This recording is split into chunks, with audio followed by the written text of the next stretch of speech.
जमुई के राजू यादव 40 साल से बाबा धाम जा रहे हैं और ऐसा नहीं है कि वो सिर्फ सावन में बाबा धाम जाते हैं। यूं तो सुल्तानगंज से जल भरकर हजार और लाख लोग ऐसे हैं जो पैदल 105 किलोमीटर कांवड़ लेकर यात्रा करते हैं, लेकिन जमुई के राजू यादव की कहानी आप सुनेंगे तो आप भी हैरत में पड़ जाएंगे। एक आदमी जो हर सप्ताह कांवड़ लेकर जल भरता है, बकायदा सुराही में जल भरता है और बाबा धाम पहुंच जाता है, और आप हिसाब लगाएंगे तो साल भर में 48 बार ये राजू यादव आपको दिख रहे हैं स्क्रीन पर, ये बाबा धाम जाते हैं। एक महीने में 4 बार, मतलब कि हर सप्ताह ये कांवड़ लेकर पैदल ही बाबा धाम जाते हैं, सुल्तानगंज से जल भरते हैं और बाबा वैद्यनाथ के पास पहुंच जाते हैं 105 किलोमीटर पैदल चलकर।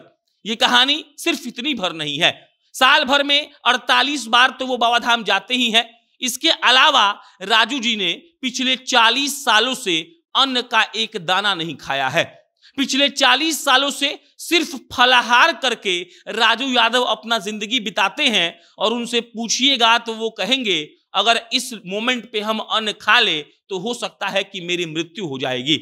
राजू यादव को अपना उम्र भी नहीं याद है, उनको नहीं पता है कि वो कितने बरस के हो गए, उनको नहीं पता है कि उनका जन्म कब हुआ था। उनको बस इतना पता है कि महाकाल के भक्ति में इतनी शक्ति है कि वो साल भर में 48 बार चल जाते हैं सुल्तानगंज से बाबा धाम पैदल, फिर भी उनको कुछ नहीं होता है। और उनका क्रेज ऐसा है कि सुल्तानगंज से बाबा धाम के जो रास्ता होता है 105 किलोमीटर का, उसमें जितनी दुकानें आती हैं वो सब इनको पहचानते हैं, फलाहारी बाबा कहकर इनको पुकारते हैं, और सारे लोग इस बात के लिए उत्सुक रहते हैं कि कोई आदमी 40 साल से खाना ना खाकर भी कैसे जीवित है और कैसे ठीक है। सिर्फ फलाहार करके ये 40 साल से जी रहे हैं। ये कहते हैं कि अन्न हमसे पचेगा ही नहीं, हम अन्न खाएंगे तो हमको लगता है कि मेरी मृत्यु हो जाएगी, और वो कहते हैं कि ये सिर्फ महाकाल की शक्ति है कि ऐसा मेरे साथ हो पा रहा है। वो सुराही में जल ले जाते हैं, कहते हैं कि सुराही का जल, मिट्टी का घड़ा वाला जल ठंडा रहता है और हम अपने बाबा के पास ठंडा जल चढ़ाना चाहते हैं, इसीलिए मिट्टी के घड़ा से बने सुराही में जल ले जाते हैं, और पिछले 40 साल से लगातार वो ऐसा कर रहे हैं।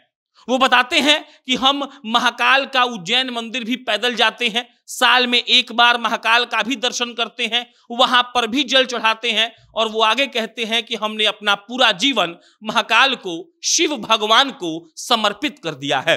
सुल्तानगंज से जब ये जल भरकर निकलते हैं तो सैकड़ों लोग, हजारों लोग इनके पीछे चलते हैं। कोई इनको सुराही बाबा कहता है, कोई उनको फलाहारी बाबा कहता है। 40 साल से अन्न ना खाने वाले इस बाबा को रास्ते भर के सारे लोग पहचानते हैं, आदर पूर्वक, सम्मान पूर्वक बात करते हैं। उनको लगता है कि भक्त हो तो ऐसा होना चाहिए जिन्होंने भगवान के लिए अन्न ही त्याग दिया। वो फल पर पिछले 40 सालों से जी रहा है, और सिर्फ सावन के महीने में वो बाबा धाम नहीं जाते हैं। महीने में 4 बार, सप्ताह में 1 बार और साल में 48 बार ये सुराही बाबा जाते हैं बाबा के पास दर्शन करने, और ये सिर्फ इतना कहते हैं कि हमको बाबा से इतना प्यार है कि हम सब कुछ उनके लिए छोड़ सकते हैं।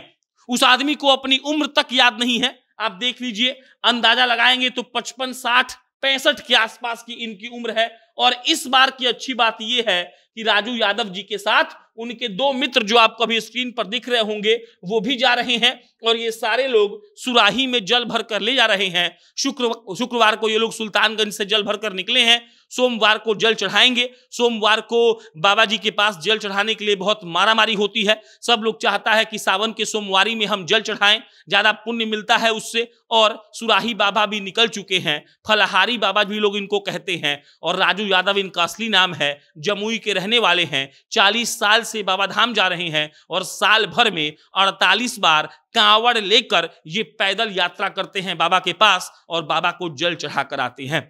सावन का महीना चल रहा है, ऐसी कई कहानियां अभी और सामने आएंगी। वो लोग जो कोई मन्नत मांगकर बाबा के पास जाते हैं, वो लोग जो सालों साल से जा रहे हैं, वो लोग जिनको लगता है कि दंडवत करते हुए जाएंगे, मतलब बाबा की महिमा अपरंपार है। और सुराही बाबा, फलहारी बाबा जैसे कई बाबा हैं जो अपना जीवन एक तरीके से बाबा को समर्पित कर चुके हैं। इन्होंने 40 साल से अन्न नहीं खाया है, सिर्फ फल पर जी रहे हैं। साल में 48 बार बाबा का दर्शन करने जाते हैं और इनको लगता है कि बाबा के सिवा अब उनका कोई भी नहीं है। बाकी ऐसी कहानियां और आपको बताते रहेंगे। आप जनता जंक्शन देखते रहिए। धन्यवाद।